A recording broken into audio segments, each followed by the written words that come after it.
या it is recording now, save it here. हाँ चलो शुरू करते हैं।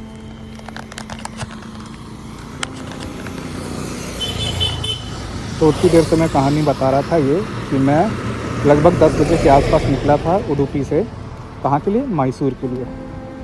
अब मैसूर जाने का रास्ता टोटल तो 300 किलोमीटर है। 70 किलोमीटर मैं चल चुका हूँ ऑलरेडी, और अभी मैं बीच में कहीं पे रुका हुआ हूँ, पता नहीं कौन सी रास्ता है ये, और गूगल मैप के अकॉर्डिंग चल रहा हूँ। ये मैंने शुरू किया है कि अपनी जो छोटी छोटी जर्नी होती है, अभी मैं कहीं भी जा रहा हूँ 100 किलोमीटर, 150 किलोमीटर, 200 किलोमीटर, तो उसको थोड़ा बहुत कोशिश करूँगा रिकॉर्ड करने की और आप लोग को दिखाने की। क्योंकि अकेले इन्जॉय करने में मज़ा तो बहुत आता है, लेकिन ठीक है, तो दूसरे लोग भी देखें तो अच्छा, उन्हें भी पता चलेगा कि वो क्या मिस कर रहे हैं। तो मैं मैसूर जा रहा हूँ, इसलिए एक एग्ज़ाम है GIC का। और GIC क्या होती है? General insurance corporation. ये इंडिया की एकमात्र नेशनलाइज्ड इंश्योरेंस कॉर्पोरेशन री इंश्योरर है, और वर्ल्ड की 16th लार्जेस्ट है। अब री इंश्योरेंस कंपनीज करती क्या है? री इंश्योरेंस कंपनीज करती हैं दूसरी इंश्योरेंस कंपनीज का इंश्योरेंस। कोई तो होगा, मैं तुम्हारा लॉस ले रहा हूँ तो मेरा भी तो लॉस कोई मिलेगा, तो वो होती है री इंश्योरेंस। समझ लो मेरा दोस्त है, तो खरीदने गया है आइसक्रीम, अब उसको डर लग रहा है कि रास्ते में कोई पैसा चुरा लेगा, तो मैंने कर दिया उसका इंश्योरेंस। ठीक है, तुम जाओ आइसक्रीम खरीदने, लेकिन तुम्हारा पैसा चोरी हो गया तो मैं तुम्हारी भरपाई करूँगा उतने की ही जितने का चोरी हुआ है, मतलब जितने की वैल्यू अभी है। वो 100 रुपये लेके गया है, वो लेने जा रहा है, कब जा रहा है? 5 दिन बाद जा रहा है, 10 दिन बाद जा रहा है। अब मान लो उस पैसे को रुपये की वैल्यू हो गई 10 रुपये की, 8 रुपये 9 रुपये। अब तो मैं जो उसको इंडेमनीफाई करूँगा 9 रुपये ही करूँगा, 8 रुपये का। इसी तरह से इंश्योरेंस कंपनी किसी दूसरी इंश्योरेंस कंपनी का जितना लॉस होता है उतना बेयर करेगी। अब लॉस क्यों नहीं होगा किसी इंश्योरेंस कंपनी? मैं एक एग्जाम्पल बताता हूँ। जापान में जब सुनामी आई तो वहाँ छोटी मोटी कंपनीज होती हैं। अब सुनामी आई है तो सब जाएंगे ना, उसका इंश्योरेंस कंपनी भी जाएंगी, लोग भी जाएंगे, घर भी जाएंगे, सब कुछ जाएगा, कुछ नहीं बचा। अब कुछ नहीं बचा तो जिनका लॉस हुआ उनको कौन इंडेमनीफाई करेगा? यहाँ पे आती है इंश्योरेंस, री इंश्योरेंस कंपनी। जो री इंश्योरेंस ने दिया होगा उसका भी उसका जितना भी लॉस होगा वो बेयर करेगा।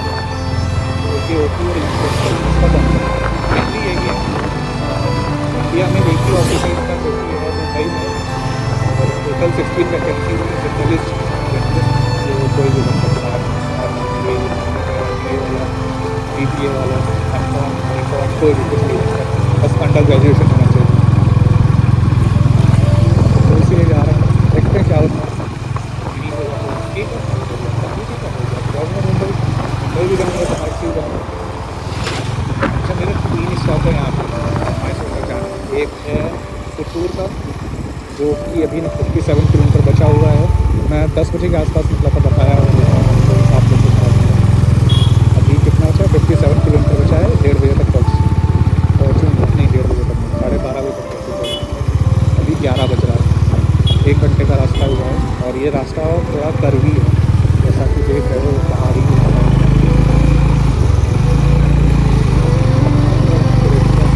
हाँ, गन्ने का बुआई कर दिया है,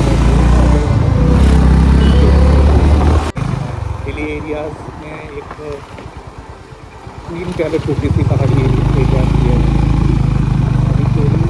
देखना, गूगल करना यार तुम लोग, सब कुछ करो, देखो, घूमो, सेंटर भरो, दूर दूर घूमने जाओ। घर वाले ऐसे तो जाने नहीं देते, तुम इसी बहाने जाने देंगे कि बच्चा पढ़ रहा है, पढ़ाई कर रहा है, कुछ कर देगा, कुछ कर देगा, कुछ कर देगा, कर देगा, तो सब काफ़ी है।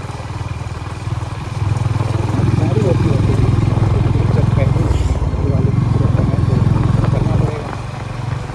और कुछ टेक्निकल स्किल्स भी नहीं है ना, कुछ कर ले जाके कहीं किसी IT कंपनी में कोडिंग करें, किसी कंपनी में जाके बढ़िया बढ़िया सामान बेचने लोगों को कोडिंग करना सीख जाए। नहीं है खुदा, जो है वो कर रहे हैं, मेहनत करते हैं, नकली वाले दिखा दे के लिए घर वालों को कि हाँ मेहनत कर रहा है। घर वालों क्या पता पीछे पीछे क्या देख रहा है, तो रील्स चला रहा है, ये देख, ये देख, ये देख, कैसे मुस्कुराना चाहिए होते हैं। नेक्स्ट स्टॉप अब मधुकरी है, पुतूर के बाद, जहाँ पे आप लोग को दिखाऊंगा व्यूज़, वहाँ के नज़ारे।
बजे का चला हुआ हूँ और अभी बज रहा है शाम के 5, तो 5, 6, 7 घंटे बाद मैं पहुँच गया हूँ 350 किलोमीटर दूर। गेस करो हम लोग कहाँ पे हैं? ये है मैसूर पैलेस। ये किसका महल है मुझे नहीं पता, लेकिन इस समय तो भारत सरकार का है। एग्ज़ाम ख़त्म हो गया है। एग्ज़ाम शुरू हुआ था लगभग 8 बजे। 8 बजे एट रिपोर्टिंग टाइम था और शुरू हुआ था लगभग 9 बजे के आसपास, 9, साढ़े 9, और इन दी एंड हमें 11:30 बजे के आसपास छोड़ा था। एग्ज़ाम मेरे हिसाब से तो टफ आया था। जो ब्लड रिलेशन था वो तो बना नहीं, 8-10 मिनट वेस्ट किए उस पर। पजल पहले सेक्शन 1 का पहला वाला जो उठाया वो बन गया, तो मुझे लगा ईजी है, तो फिर आराम से करने लगा, तो उसी में छूट गया पेपर मेरा। छूट क्या गया, आता ही नहीं था, टाइम कम हो गया या स्पीड नहीं थी, कुछ भी कह लो। Part A part B total हमें 60% लाने थे और 60% अटैम्प्ट भी नहीं हुए पास होने के लिए। सबसे अच्छा पार्ट गया था पार्ट सी। सेक्शन कौन सा था? डिस्क्रिप्टिव, जिसमें एक प्रेसी था, एक ऐसे था 150 to 170 वर्ड्स का, और एक आरसी थी। बहुत अच्छा गया वो, लेकिन कोई फ़ायदा नहीं क्योंकि पार्ट ए पार्ट बी नहीं निकलेगा। ठीक है, हाँ। और मेरे अटेम्प्ट्स हुए हैं पार्ट ए में 18, पार्ट बी में 51।